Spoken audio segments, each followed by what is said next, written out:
कौन कहता है कि तुम फेल हो गए हो, तुम असफल हो गए हो? तुम फेल नहीं हुए, न तुम असफल हुए हो, केवल एक बार गिरे हो।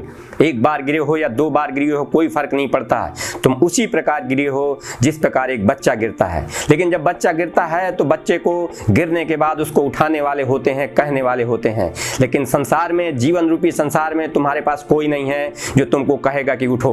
तुम्हें स्वयं उठना है और स्वयं उठ के फिर चलना है। इसलिए गिरना फेल होना नहीं है।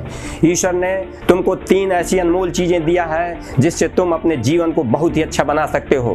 पहली अनमोल चीज समय है। समय वो चीज है जो ईश्वर ने तुमको दिया है और वह बिल्कुल फ्री ऑफ कॉस्ट दिया है। उसकी कोई कीमत नहीं है। तुम जितना चाहो उतना उसका उपयोग कर सकते हो। समय उसी प्रकार दिया गया है जिस प्रकार मोटरसाइकिल में पेट्रोल होता है, उसकी तो सीमा होती है, लेकिन तुम्हारे पास कोई सीमा नहीं है। लेकिन शर्त एक है कि इसको तुम खरीद नहीं सकते हो, इसका उपयोग कर सकते हो। जितना चाहो उतना उपयोग कर सकते हो। ईश्वर ने तुम्हें दूसरी चीज दिया है उस मोटरसाइकिल के लिए, जीवन को चलाने के लिए, अपने गंतव्य तक पहुंचने के लिए। पेशेंस। पेशेंस, जी हाँ दोस्तों, पेशेंस एक क्लच और ब्रेक का काम करता है। जब जीवन में तुम कुछ गलत और सही करते हो, जब परेशानियां आती हैं तो क्लच और गियर का प्रयोग, क्लच और ब्रेक का प्रयोग किया जाता है। ये उसी प्रकार है। और तीसरी प्रकार, सबसे बड़ी चीज जो ईश्वर ने तुमको दिया है वो विवेक है।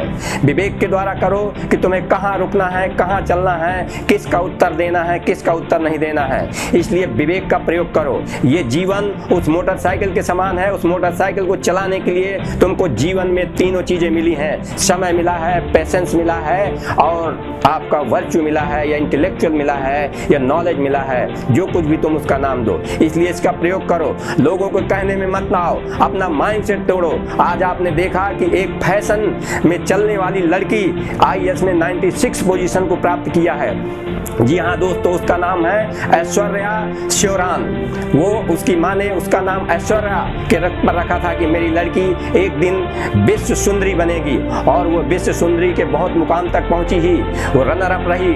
लेकिन उसने सोचा कि मुझे अपना कैरियर देश की सेवा में लगाना है, मुझे IAS बनना है। उस लड़की ने अपने को तैयार किया और बिना किसी कोचिंग के, जिसको हम लोग फैशन में जाने वाले लड़के और लड़कियों को कहते हैं कि इनका काम तो फुल फैशन अपना दिखाना होता है, लेकिन उसने दिखा दिया कि खाली फैशन करना पर नहीं, अगर इंसान ठान ले तो सब कुछ कर सकता है। और उसने इंटरव्यू में अपने कहा कि मैंने बिना किसी कोचिंग के इसको मुकाम पहले अटेम्प्ट में प्राप्त किया है और 96 पोजीशन पर या 93 पोजीशन पर, whatever may be you may see in the website, पर प्राप्त किया है। दूसरा माइंडसेट, गोरेपन के लिए फेयर एंड लवली को अपना स्लोगन बदलना पड़ा।